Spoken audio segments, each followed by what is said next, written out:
treatable, and it's, as Professor Dimopoulos pointed out, indeed an indolent condition, which means that it grows and spreads very slowly. It is a cousin of multiple myeloma, and so not surprising that we've connected the two conditions together today. And as again, Andrew paid tribute to your wonderful companionship and camaraderie, it is just a tribute to your organisation that there is such a brilliant attendance of such a rare condition today in this room. In fact, we might well count all 60, how many patients in Australia in this room. So it is really just a wonderful opportunity for us to be together. It is a condition of the B cells, what are they, you might ask? And these are the white blood cells that are in the bone marrow, but also populate the lymph nodes. It is a unique condition of the B cells because there's other conditions that are focused on B cells in bone marrow and in lymph nodes. But this is unique because these B cells produce an excess amount of immunoglobulin protein, and specifically this immunoglobulin M. And immunoglobulin M, or IgM, is again a very interesting protein because it is large, and because it is so large, it stays in the circulation and it thickens the blood. And this is just a schematic representation of all the subunits that make up this IgM immunoglobulin, and which makes it such a large molecule. So let's go back to the B cell, the cancerous lymphocyte as it's known. Lymphocytes themselves, as part of the immune system, produce a large number of immunoglobulins over a lifetime, and these immunoglobulins include IgM. When a single lymphocyte multiplies, it continues to produce IgM, but these are all absolutely the same.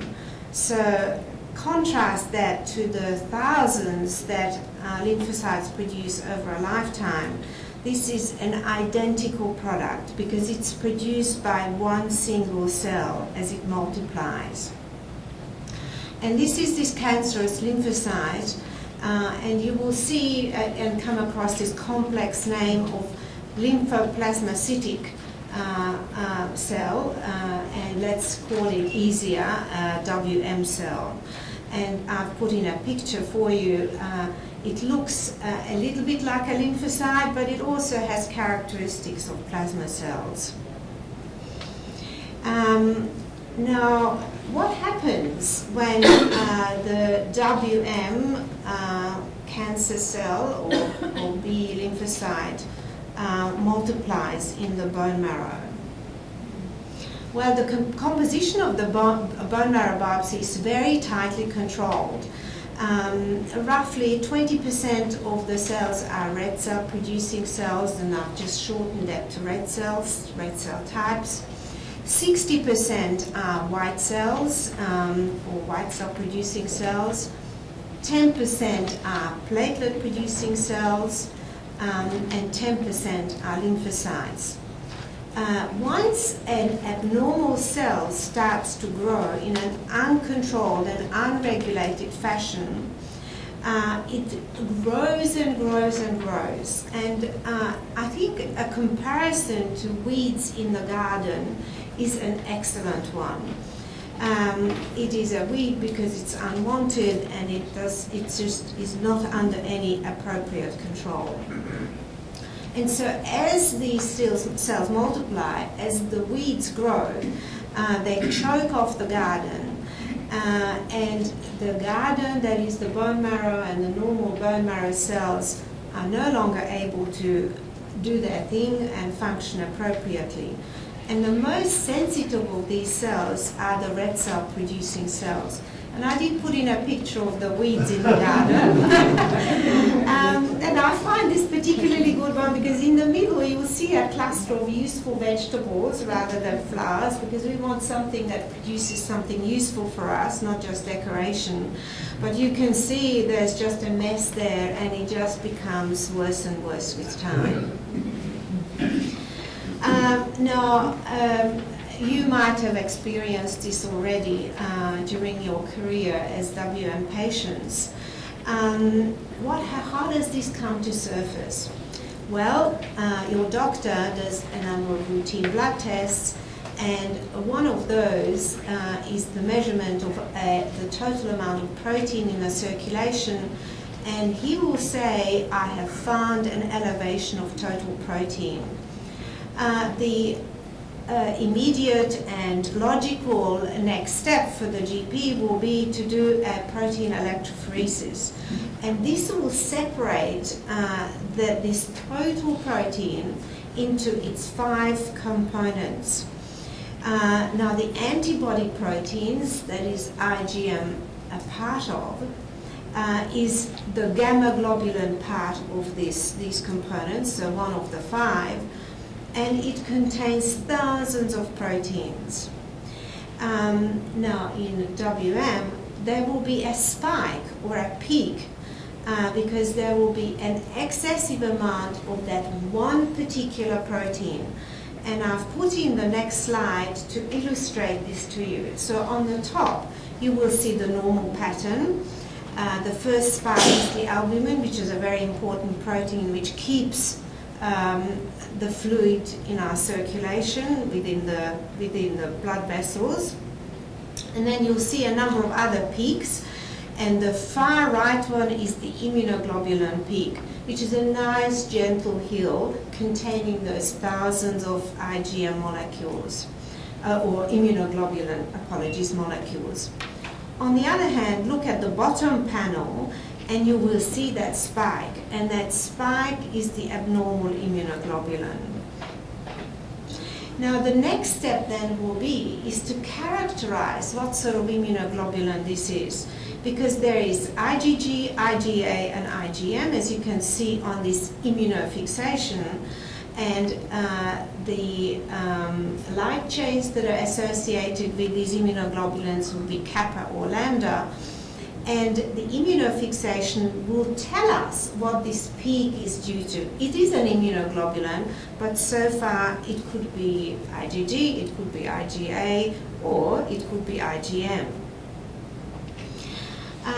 Now, the rest of the investigations that your doctor will do is to quantitate the other immunoglobulins, so we will know that there is a significantly increased amount of IgM with a particular light chain, but he will want to know whether the bone marrow and the B cells are producing normal amounts of IgG or IgA.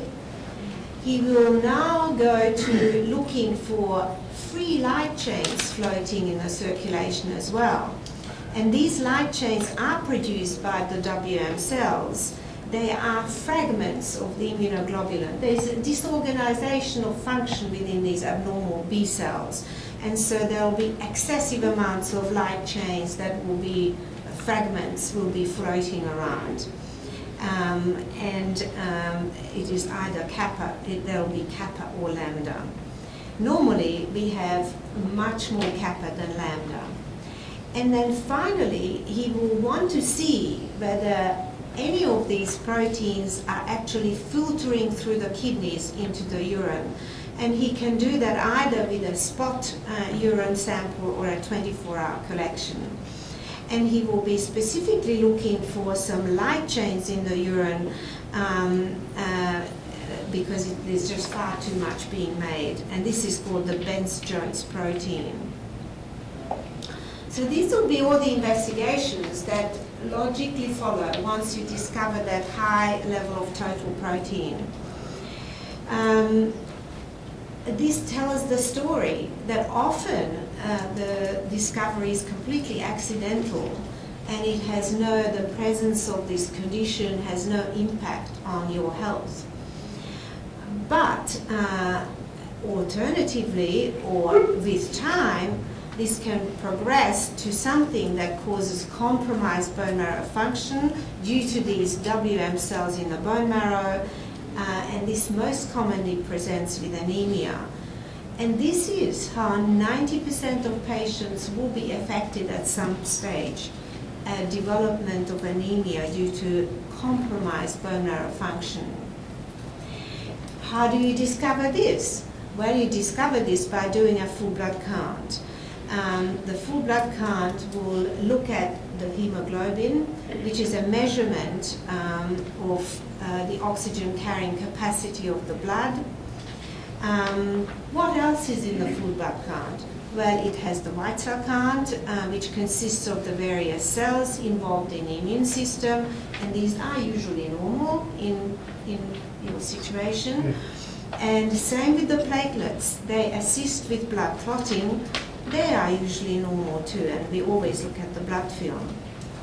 And to understand your blood tests, this is how it is displayed in this hospital using the computer system. And unfortunately, I don't have a pointer, but you will see in this wonderful patient of mine who's got Waldenstrom's microglobulinemia that in 2011 she came to me because her hemoglobin was 105 in red, which means that it was low. On the other hand, her white cell count and her platelet counts are in blue because they were normal. And down the bottom you will see a series of white cells called neutrophils, lymphocytes, etc., and those are all normal too. So her presentation was very typical and mild anemia. The scenarios. Let's move from that accidental discovery. The garden output is okay, despite the presence of the weeds. Let's go back to our garden. The hemoglobin, the rest of the blood counts are okay. The diagnosis is early. You might say, well, I've got a malignancy, why isn't this treated?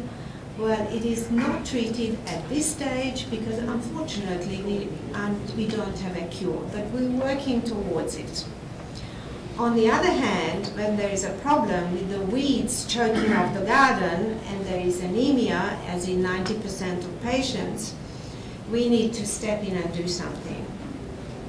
Now you might also say, my doctor is measuring my IgM levels, and why isn't he reacting to the increased levels of immunoglobulin M? Well, he's not, because it is a marker of disease, and every individual is different. And what happens, what matters, is what impact those B cells in the bone marrow have on bone marrow function. What happens over time? Due to the presence of the IgM paraprotein and its properties, some patients develop other presentations, and this is how 10% of patients are affected. What else can happen? Well, the IgM paraprotein is large. It thickens the blood and it causes increased viscosity. The thickened blood flows slowly in small blood vessels, and this can cause damage to blood vessels and cause bleeding. In addition, this big protein can have an effect on the wiring, that is the nerves.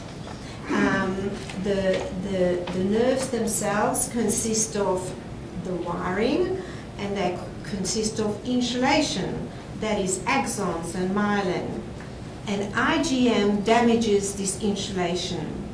How does this present? By peripheral neuropathy, as you've heard these kind of terms over and over again, and that is akin to walking on cotton wool, for instance, feeling numbness in the feet. Alternatively, you can get a short circuit and shooting pain. Very rarely, the Waldenstrom cells can infiltrate organs, which is the spleen, the lymph nodes, and other organs. It can cause symptoms of disease, that is weight loss, night sweats, and fevers. It can cause immunologic disturbances and compromise. And just the problem of having something that is not treated can cause depression and anxiety, undoubtedly. And then lastly, the paraprotein that is being produced sometimes is not biodegradable, even though everything is in our body, that's how we're made. And so it becomes deposited in tissues, and this is the condition called amyloidosis. Now you understand your diagnostic journey. I've listed all these investigations that we talked about and put on the right side yet another panel of investigations where the most important result will be that total protein level which had led to the discovery of your condition. A bone marrow biopsy is sometimes performed in addition to that list, looking for the abnormal WM cells. These are actually two panels of bone marrow, of normal bone marrow, just to illustrate to you the difference. The aspirate, which is when we suck out the bone marrow and look at beautiful cellular detail on the left, while the trophine, which is the piece of bone that we take out, gives you a very good idea of what actually is, what the bone marrow is like within the bone. And the two together give us all the information needed about the bone marrow. So we talked about the test of time. So you can be the asymptomatic patient without progressive disease, to the patient who has an increasing level of IgM, symptoms and signs of the disease that we talked about, and very, very rarely transformation into something nastier. Can we predict what will happen? And this is the clue here. We can keep watching you, but you might want to know, you want to look at the crystal ball, into that crystal ball, what might happen to me with time. And we are working on this as well. And this is the international prognostic scoring system that's been specifically designed for WM patients. And I've put down some of these criteria that are constantly being looked at to try to predict whether we should see you every week or whether we should see you every 2 years. So this concludes my talk that leads into the talk by Dr. Kwan, who will be talking about current therapies and adjunctive therapies, and then will be followed by Professor Dimopoulos. So